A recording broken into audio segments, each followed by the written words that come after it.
Oggi lo sciopero è finito. Sì, infatti mi sto recando dal medico.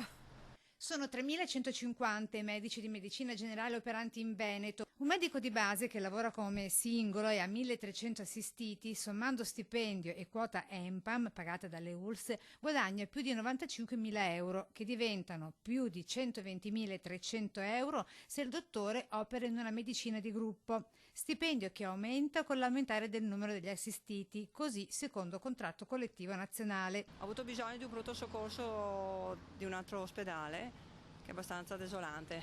Che cosa? È l'afflusso delle persone che non avevano un medico di base, perciò hanno dovuto ricorrere all'ospedale anche per delle cose che potevano essere risolte in maniera diversa.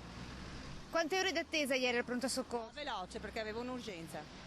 Stando agli accordi previsti dal citato contratto, il medico in questione deve assicurare 5 ore alla settimana di apertura dello studio dal lunedì al venerdì fino a 500 assistiti in carico, ore che raddoppiano e diventano 10 se raddoppiano i pazienti in carico e così via. Io penso che si dovrebbe pensare più alla gente, al paziente, un po' di più, un po' di più, un po' più disponibilità anche di orari e un po' più disponibilità anche negli interventi presso le famiglie. Infine le visite a domicilio vanno fatte entro la giornata, se richieste entro le 10 del mattino, ma se richieste dopo tale orario, entro le 12 ore del giorno successivo. Non mi pare una cosa tanto bella, insomma. Perché? Eh, Perché non le sembra bello questo sono i medici e serve e può servire e se non come fai?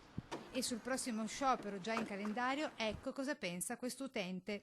Una parte hanno ragione, una parte sarebbe da discutere certe cose. E cioè che cosa? Per esempio che fanno sempre i prefestivi continuamente, quando è per esempio di lunedì fanno 4 giorni di festa e non va bene.